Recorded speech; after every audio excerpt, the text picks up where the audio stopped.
All right, guys, welcome back to the channel. It's Maddie here, and happy Friday. On Friday, we talk about the best decks for ranked mode. It's actually the most popular series on the channel, which is pretty cool. But this week is going to be really exciting. We're going into the third week of this A4 ranked season, and the third weeks, things really become really interesting in the third weeks. I talk about this all the time.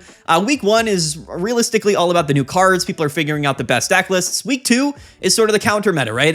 Certain deck lists that are strong against the best decks end up becoming really popular. It really skews the metagame, but in the third week, things really come around full circle. The counter to the counter meta emerges, everything balances out, and this is sort of the time period where we really get to see the truth about the current metagame, which is really, really exciting. So for anybody that is already in Master Ball tier, hopefully these decks can help you climb even further, and anybody that's in like Great Ball or Ultra Ball tier, I do think that these are going to be all really strong choices for getting to Master Ball and playing over this next week. Pokemon World Championships is this weekend. That's not necessarily super relevant for Pokemon Pocket. We don't have any like official events or anything like that, but there is a side event, which is really cool. So keep your, I guess, ears open, and maybe we'll have some news about that side event. I think it's certainly really, really cool. Before we get into the decks, the last thing I'm just going to mention is that if anything is not on this list, if we don't talk about a certain deck in this video, that doesn't mean that it's not strong. We just can't cover a million different decks, and there's a ton of really strong decks in the format right now, but again, we're taking a look at a small sample size. So this is going to be, I guess, the condensed list of decks that I kind of feel the most apt to talk about. So again, if something's not on this list, that doesn't mean it's not good. It's just, you know, I don't know. Anyway, okay, let's get right into it, guys. The first deck that we're going to take a look at is Guzzlord. So we did make a video yesterday on Guzzlord. Coincidentally, we lost the mirror matchup like 4 times in a row, which was probably one of the most unfortunate things to ever happen while I was recording for this channel, and I just uploaded the video anyway. Technically speaking, Guzzlord won every game in that video, and it is a deck that is surging in popularity. I do think that it's really strong. However, Guzzlord, we've talked about it over the last few weeks. It's been a contender in this metagame for quite some time, but the reason why we're talking about it here at the beginning of this video is mainly because this is sort of the top counter meta deck in the game right now. It's really meant to counterplay Espeon, which for all intents and purposes, I've said it week after week, is the strongest deck in the game. It's the best deck in Pokemon Pocket, and really the only significant hard counter to it is Guzzlord. So that's significant. I think that Guzzlord is still a really strong choice. People are still playing it with Nagandel and Nihilego and Celesteela. It's the poison aggro version. This was the deck list, basically, I think the exact deck that we played in our video. I think this is sort of the standard list. There's some couple different variations and ways that we can change around this deck list. You can cut the Nihilego and the Poison Barbs and play Rocky Helmet and have room for potentially, you know, some other trainer cards that you could throw in here. But this is sort of the core deck list, so anything too spicy about Guzzlord. And Guzzlord's a strong deck. I mean, if you look at its win rates and its sort of, I guess, matchup spreads across all of the decks of the format, it has some good matchups, it has some bad matchups, but its really strong matchup into Espeon, I think, is really what's carrying it right now. It's kind of risen to be the third most played deck, which is pretty crazy that it really did end up kind of taking over the metagame. This second week where the counter meta ended up emerging.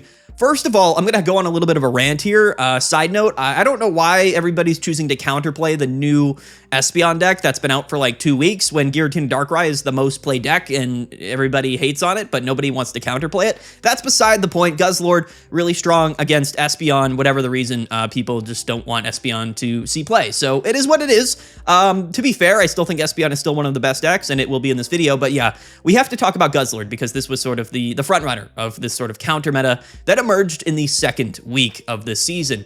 Now, pivoting off of Guzzlord, right? We're again talking about kind of the counter meta, and now because Guzzlord is such a major player, it is something that is we have to take note of when we consider the viability of other decks and their matchups against Guzzlord, because it now is one of the most played decks. So next up is going to be Buzzwole. I haven't put Buzzwole, like I haven't given it the nod really this season. It's been at the top of like A tier. Hasn't kind of found its way into the S tier slot, but don't be confused. Buzzwole is still one of the best decks in the entire game, and it really has been since it was released. Charizard never really caught on of this format, even though I still think Charizard is a really strong deck list. It never really caught on, and I think there's some reasons for that. I think Oricorio decks are still really common. But anyway, without Charizard really being very dominant in the format, I think Buzzwole now has a really good chance to just be one of the top decks. Buzzwole uniquely is one of the decks that, one of the only decks really that is strong against Guzzlord and Giratina and Darkrai, which again is very, very valuable. I would say that Buzzwole right now is definitely one of the strongest choices in the entire game. I personally still think that the Cyrus Pheromosa package is relevant. Not playing Kartana can feel bad into like baby Pokemon, but typically we have a really strong matchup into Sylvally deck lists anyway, so it doesn't really matter if we play Kartana. I think that the Pheromosa Cyrus stuff is strictly better. We're playing 2 Ericas, 2 Cyrus, 2 Research, but we also have room for some extra damage modifiers, which is going to be, again, really useful in those Guzzlord plus the Giratina Darkrai matchups. That, of course, being Guzma to discard Giant Capes and Rocky Helmets as well, and then Red to extend our damage on those EX Pokemon. We even are playing 1 Rocky Helmet and 1 Leaf Cape. This deck list really has it all. There are some decks in the format that are just strong against Buzzwole, but like I said, Charizard isn't seeing that much play, and Espeon is being counterplayed pretty heavily. Traditionally, Espeon this season has done really well against Buzzwole, but everything else that sees a lot of play. There's a lot of Dark in the format, a lot of Darkrai, which is weak to Grass. Buzzwole traditionally it's just good against Giratina and Darkrai, and it hits for weakness on Guzzlord and stuff. So it's a really strong deck. One of the best decks. So it's sort of the number one, I guess, counter meta deck that we're going to be talking about today. It's always been one of the most played decks and has had one of the highest win rates throughout this entire season. But I think as we come into this 3rd week and everything sort of balances out, I think Buzzwole actually is probably going to shine more, or maybe equally to it did at the beginning of the season when it was still really, really commonly played. So shout out to Buzzwole. Again, I know a lot of people have just stuck with Buzzwole and they've sworn by it all season. It's been one of the best decks all season. So we wanted to definitely cover it in today's video. Next up is Giratina and Darkrai. You know, I'm not really going to talk about it other than the sense that for whatever the reason, it's still the most played deck. It's been the most played deck this entire season. It's floating around a 12 to 15% meta share, consistently has about a 51 to 52% win rate, and is just a deck that people don't really counterplay that much. I say that. I guess Oricorio decks are really common, and traditionally Oricorio decks and Buzzwole decks are both strong into Giratina Darkrai, but they're not necessarily hard counters. So I wouldn't say that Giratina Darkrai is being like counterplayed specifically, but yeah, it's just really consistent and it's really good still. I mean, I don't really have anything else to say about it. Again, as we come around full circle, there's going to be some decks that are weak to Giratina Darkrai seeing play. Some decks are going to be strong against it. I think that it'll continue to be the most played deck. I don't think it's going to really run away with anything. To be fair, like we've only had 1 Ursa Days tournament this format, and Giratina Darkrai did win it.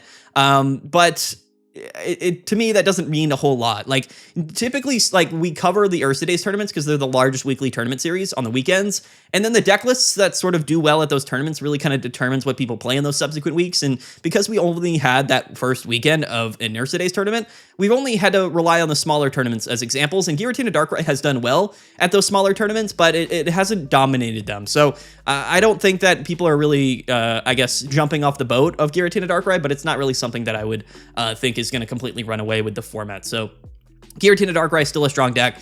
Still deserves to be mentioned in our video today, of course. Next up is actually going to be Turbo Arceus. So this is something that I'm actually seeing a little bit more of now, which I'm happy about. This was kind of the deck that I built out, and I really was a little bit, I guess, probably the most high on when it came to the inclusion of the baby Pokemon, specifically Pichu.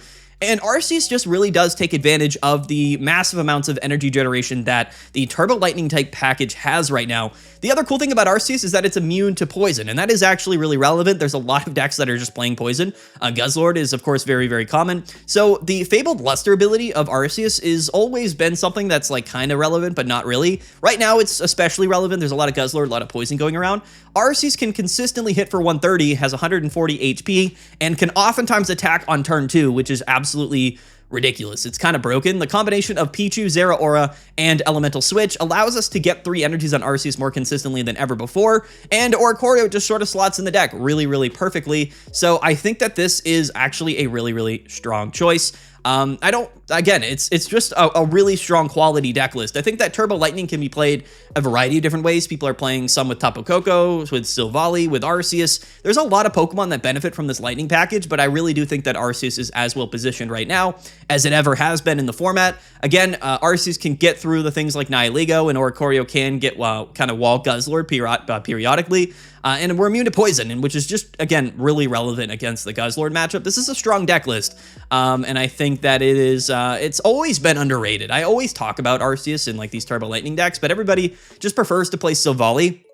And maybe Sylvally, I guess, is better, but like to some degree, it just sort of makes more sense to play Arceus than Sylvally, but it is what it is. They're both sort of two sides of the same coin that are both really relevant deck lists that, of course, are going to be mentioned in this video. But that's, you know, it's just how it goes. You know what I mean? I mean, the Turbo Lightning stuff's been super good since the beginning of the format. It just, for whatever the reason, isn't as common as some of the more, I guess, predefined archetypes that aren't necessarily split up, like Giratina, Darkrai, like Espeon, like Buzzwole, like Guzzlord. Those are the decks that don't get split because there's not really any decks that are similar to them. The Arceus Lightning decks, of course, have to contend with the Tapu Koko decks, and now also Genetic Apex Pikachu decks and the Sylvally deck lists. They're all very similar, but Arceus is definitely one of the best among those. So here we go. We got to talk about it in today's video. So there you go. Next up is the subscriber plug, guys. You guys have been doing really well. Still 63% of you guys are not subscribed to the channel. So again, just check down below, you know, check that subscribe button if you're not subscribed, but you like the videos and you watch them regularly, consider hitting that subscribe button. It's free. It supports me and supports the channel. We just hit 32,000 subscribers, which is really cool. So you guys are doing a good job, but definitely a lot of you guys still need to hit that subscribe button. So go ahead and do that when you can. Next up is going to be probably one of the more interesting inclusions to this video. But again, I told you we were talking about some spicy stuff here.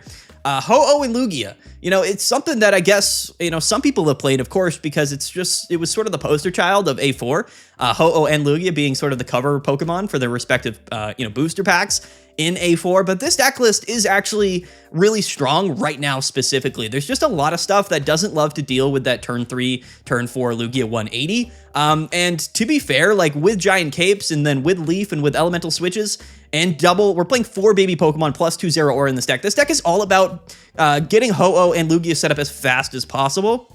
And I think that's how you're supposed to really play this deck list. You don't have to play Cyrus or Sabrina or Red or Guzma because Lugia is just one at KOing anything. It doesn't really matter. The whole strategy of this deck list is to get Ho-Oh set up, to then get Lugia set up, and then we're just going to immediately start KOing Pokemon. And that strategy seems very linear. It seems very basic, but in the format right now, there's not a lot of decks that can sort of I guess keep up with that specific thing, right? Like one hit KOing Guzzlord is a massive deal in the format right now, and there's not many Pokemon that can do that. This is sort of the deck that does that the most consistently, and I guess the fastest way to do that. Lugia Ho-Oh is actually better now than it ever has been.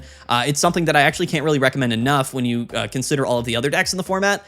Think about all of the matchups, right? If we're going against like an Espeon matchup, we bring in Lugia, we take the KO, and then we're just living. Like they don't have an option to revenge KO and just sort of KO us. I guess they could Sabrina and maybe KO a baby Pokemon, but it doesn't always happen like that. And honestly, we could just bench a second Lugia or a second Ho-Oh and just, you know, go off to the races. Giratina Darkrai also is probably going to struggle to deal 170 if we can cape up that Lugia. So that's definitely a big upside. Again, we're one of KOing Guzzlord, all of the what was it? What was I thinking of? Like the Buzzwole decks as well. Like they're going to be able to snipe and KO our baby Pokemon, but we're just one at KOing them back to back. And like that's the strength with this deck list. Like it seems like it might not work that well, but in recent tournaments, like the metagame actually has really shifted in favor of Ho-Oh Lugia. Like it's hard to describe, but like this deck list, I think people have really figured it out. It's maximum consistency. We're playing 2 copies of both baby Pokemon, 2 Zero Aura, 2 Elemental Switch, 2 Leaf. Like the deck list is just doing everything that it's supposed to do as consistently as possible. The last few tournaments, I mean, like throughout the last, like, I don't even know, like 3-4 days, Ho-Oh Lugia has been performing really well. And I think it deserves to see more play. And again, if you're playing ranked battles, High Roll has always been a really actual, like, kind of useful deck in like High Roll, and High Roll has been a useful strategy in ranked battles because you know, win streaks are a thing, and like when you're playing a deck list like this, like it doesn't really matter what you're going up against. You're just gonna end up beating decks if you kind of draw well, and that's what it comes down to. So similarly to like Sylvally or Sylveon Charizard last format, which was like kind of the high roll deck of last season, I think that Ho-Oh Lugia is actually kind of taking that place right now. Dragonite has fallen off, Charizard's fallen off. This is sort of a new high roll deck list, which is really cool, and I think it is actually just a lot better than people think it is. I don't really have anything else to say about it. If you don't believe me, like just look at the last few tournaments on Limitless and then see how well Ho-Oh Lugia has been doing. It just ended up being a strong deck going into this 3rd week, and it's something that I think you know, is on the rise, honestly. If you don't believe me, I don't know what else to tell you, but I do think it's really strong. So I don't have anything else to say about it, honestly. I think people understand what this deck list is. Again, it's high roll. It's not the most consistent thing in the world, but we're playing it as fast-paced and consistent as possible. And have fun 1-8 KOing Pokemon, because it is certainly a fun thing to do for sure. Okay, next up is going to be Turbo Flareon, another sort of spicy deck list that, again, just never really caught on. We made a video about this deck a couple of weeks ago when it first popped up in the metagame. To me, it seemed like a logical conclusion because people loved to play Magcargo on the ranked ladder back then, and Magcargo is not a good deck. It's quite a bad deck, actually. But Turbo Flareon is a very similar deck, but it's actually better in almost every way. This is a deck that consistently has been doing well in events. It is one of the highest win rate decks every tournament over the last week or so. For whatever the reason, it just hasn't really caught on. It's consistently beating all of the best meta decks. It's also a bit of a high roll strategy, but it's more of like a high roll early game aggro deck than it is sort of a late game sweeper deck like Lugia is. But high roll, again, in ranked mode is really relevant. Like if you play enough games with this deck, and I know some people are going to play 3 or 4 games with this deck and they're going to say they lost every game and that this deck sucks. But truthfully, if you play 50 games with this deck, like you're probably going to go at least 50% in the current metagame or more, and that's really just going to end up having some win streaks in it, and you're going to end up climbing. So this is a deck that can move through games really quickly, which is, again, another massive advantage, and it's just more consistent than people think it is. Like, we're playing 2 Magby, we're playing Sylveon, we have a Flamethrower, Genetic Apex Flareon to get around Oricorio, and Flareon itself is able to KO a lot of the most relevant decks in the format right now with EV Bag and with Red. That 130 is realistically 140, 150, 160, and you're taking KOs, and that's what Flareon does best with Magby. We can go turn 2 Fire Spin and KO Pokemon, and that's what this deck just does. It just sort of KO stuff, and it kind of sweeps through your opponent. It kind of uses that really early aggro tempo high roll advantage to take those early KOs and then just win games before they can really start. Similar to like the Turbo Lightning Arceus stack, but this has a little bit more punching power. And in general, I think that the Lightning Turbo Arceus stack is probably a bit more consistent in terms of its matchup spreads because we're playing Oricorio, but that means that the games are going to go a lot longer, right? So you trade a little bit of that win rate consistency by playing Oricorio by being a much faster deck and allowing you to play through games much more quickly. So that's a factor that I don't think people really consider all of the time with ranked battles, is like how fast-paced your deck is does really matter, because if you sit down for an hour, you could play 5 games of Pokemon Pocket, or I guess 10 games or whatever, or you could play, 15, 20 games of Pokemon Pocket, right? And that's just a sort of a math game. With win streaks right now, especially in Ultra Ball tier, if you want to get to Master Ball, you should just play as many games as possible. And the best way to do that is to play a deck list that not only has a winning, a matchup spread and win rate in the format, but just plays games really quickly. And Turbo Flareon kind of does that. People are probably going to comment, like, what about Leafeon Flareon? I have not been as high on the Leafeon Flareon deck as I have really anything else. It's going to be good against Buzzwole specifically, and I think it's somewhat decent against Espeon, but it doesn't have any like dramatically good matchups against the most common decks of the format, other than I guess those, but again, those aren't really like super high matchup spreads. Buzzwole is kind of the big one for Leafeon Flareon, but this deck list also beats Buzzwole, so it doesn't really, like, to be fair, this is just the better Flareon deck by every stretch of data that I could possibly scrounge up here. People might disagree with that, but we go with like the data, we go with the facts here. I do my due diligence throughout the week, and I really do determine which decks are performing well, and this Turbo Flareon deck consistently performs better than the Leafeon Flareon deck. It's just sort of, I think it's just more well built for like what Flareon is, which is just a really explosive card that takes one-hit KOs, and it's a bit more consistent than you might think with the combustibility. I just think that this deck list is actually really well suited for Flareon. Again, something that might not really catch on. When people look back on this format, they might not think about Turbo Flareon, they might not think about Ho-Oh Lugia, they might not think about Turbo Arceus, but these are the decks that are winning. These are the decks that actually are quality. And we're just doing what we can to sort of, I guess, share to people what decks are actually doing well. People can decide to listen or not, or, take the advice or not, but, the data doesn't lie. So Turbo Flareon, really strong, really good, really fast paced, one of my favorite ranked battle decks, and it has been for the last couple of weeks. So I wanted to bring it back and mention it again here because it's been doing really well in tournaments and in ranked mode. Next up is going to be Sylvally Oricorio. This is the Pichu version. This is the deck list that I think most people sort of play when they think of sort of a lightning type Oricorio deck. And it's hard to say if this is better than Arceus, but it's certainly up there. Consistently one of the highest win rates in the entire format. The only thing about this deck list, just like the other Oricorio decks, is that it's not necessarily like a super aggro deck list. I mean, Sylvally in general is a bit of an aggressive card. If you go second, you can just start hitting for 100, but we're not one at KOing anything. And oftentimes we are a bit reliant on Oricorio to win games. So games end up actually dragging on a little bit longer with this Sylvally Oricorio deck, than they otherwise would. And Oricorio decks traditionally aren't like super good or as good in ranked battles as they are in tournaments, but they are still winning decks. You're going to have a positive win rate if you're playing this deck and you're playing it properly. You're just moving through games a little bit slower. So, you know, we had to mention it because this is still a strong deck. In my mind, it's still probably the best way to play Sylvally. It just ends up being the case. Like, if you're playing Sylvally, like, you should probably just play Oricorio with it. And, you know, you're going to win games, but it is a bit of a slog. It's a bit of a slog fest. There's some games, especially against, like, Espeon, that are just going to go forever. They're going to go forever. And if you end up hitting those Giratina Darkrai decks, you can feel somewhat confident in that matchup. If you hit Buzzwole, you're probably going to struggle with it, and that's going to feel bad. You know, it is what it is. Like, you know, Sylvally decks are Sylvally decks. And I think they've really sort of settled into this sort of Oricorio combination. You can play Zeraora, but I still think Pichu is just better. Like, it's free retreat, it's extra energy, it makes the deck stronger going first, it's more consistent than Zeraora. I actually just like Pichu better, quite frankly. So that's why we've been talking about the Pichu variant. If you like to play the Zeraora package or you don't have Pichus, it's also a fine deck. It's just not as good in my mind, but you're still playing Sylvally and Oricorio, which means you're probably going to win some games. So, yeah, there we go. Again, not much else to really say about Sylvally, Pichu, or Oricorio, other than that it's a winning deck list. It's a good deck. People play it. Wouldn't be my top choice for ranked battles, but, you know, win rate does matter. So we're going to talk about it right there. Lastly, let's talk about the GOAT, or I guess not the GOAT, but like the king of the format right now. I still adamantly believe this, that Espeon is the best deck. Some people disagree with it. Like, I know some people are still like Giratina Darkrai fans, and technically speaking, Giratina Darkrai and Guzzlord do have winning matchups against Espeon, but if you take a look at the last few tournaments and you take a look at the win rates and the matchup spreads for Espeon over the last week or so, the win rates against Giratina Darkrai are becoming closer and closer to 50%. I think that the way that people are playing Espeon, the way that people are building their deck lists, they're actually ending up being pretty much a 50% win rate against Giratina, which is really interesting. That being said, I actually need to update. I forgot to do that last night. I need to update the matchup chart on the Discord. I'll do that tonight. I was supposed to update it on Tuesday, but I'll update it tonight. And you'll see that the win rate for Espeon is probably declining against Guzzlord, but is inclining or increasing against Giratina and Darkrai, which means that truthfully, there's nothing in the format that can stand in the way of Espeon other than Guzzlord, and I think people do realize that, which is why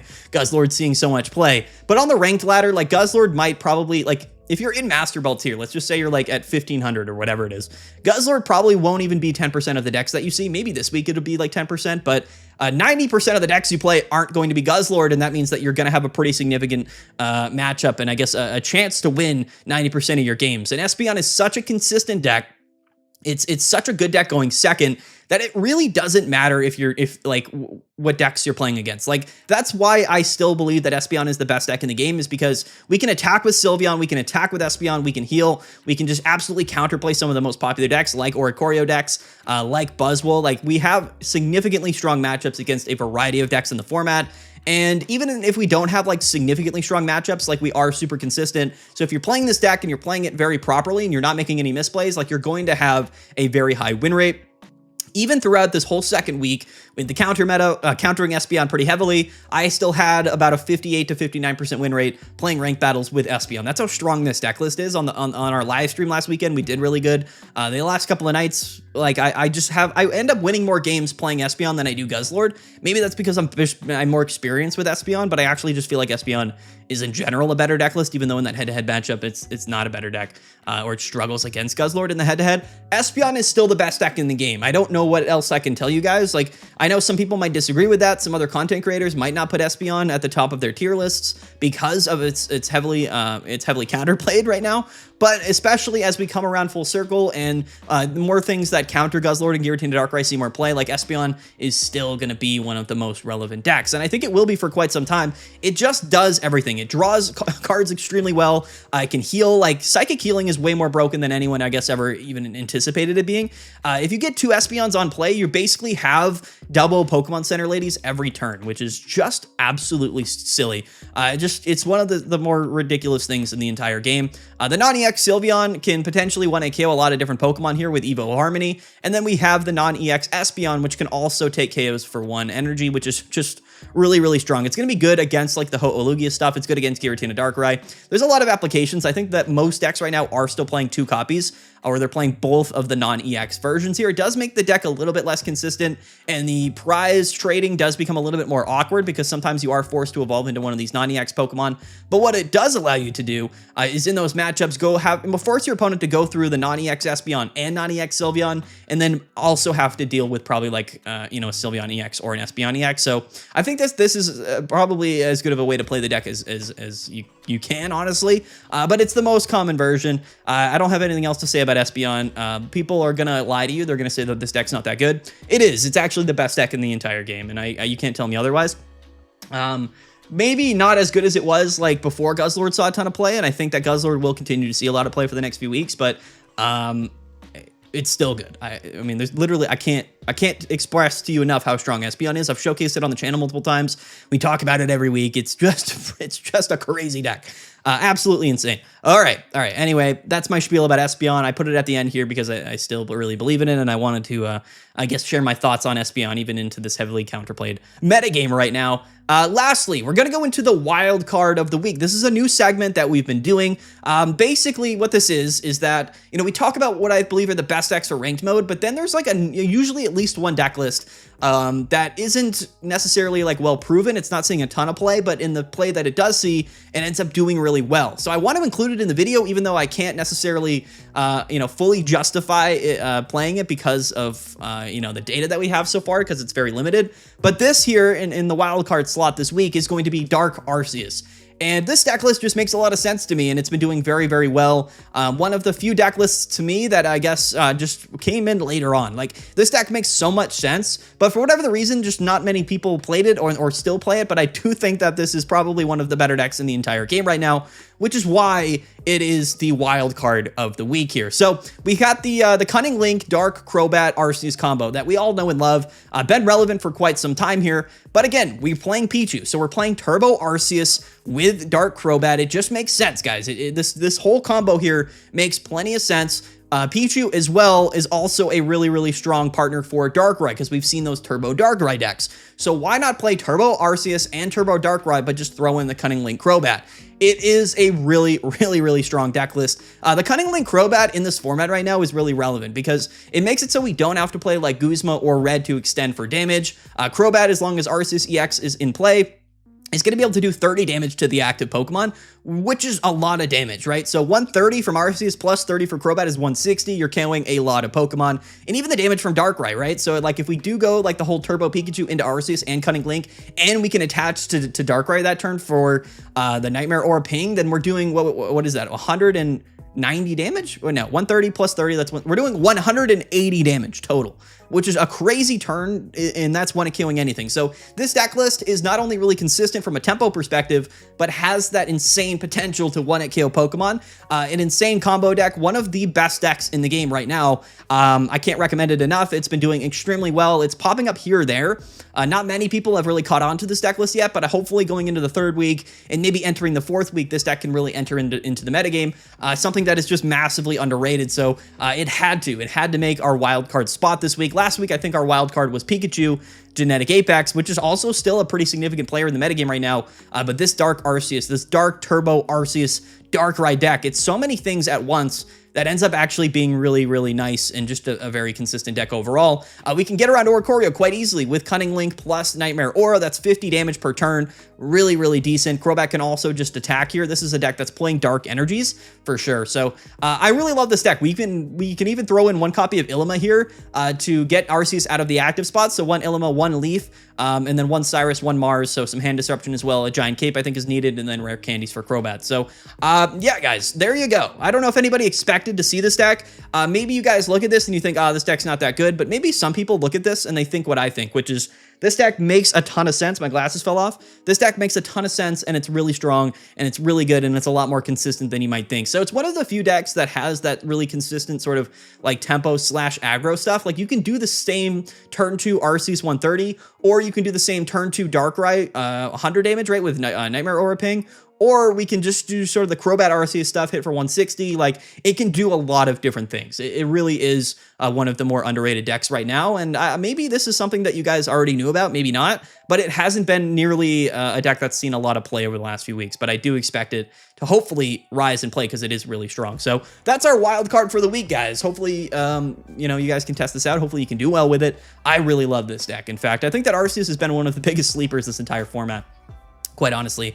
And again, Arceus is still immune to all status conditions, which is relevant, especially right in the Guzma format right now.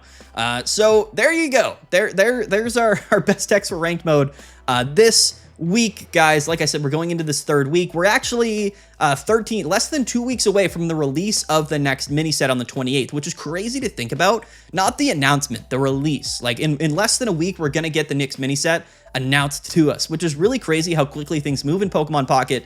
But it is really, really fun, and it's fun to be a part of, and I really love making these videos. So there you go, guys. There it is. Don't forget to like and subscribe. Comment down below what you guys think of these decks. Anything that I did not mention in this video that you think should be mentioned, you know, comment down below. Let us hear it. I would love to hear what you guys think, because it's always interesting. I love reading the comments, honestly. You guys are pretty well informed, and I think a lot of the commenters have a lot of good points and a lot of good info to share. So comment down below. All right, let's get out of here, guys. Peace out. Have a good one. We'll see you guys later. And yeah, bye.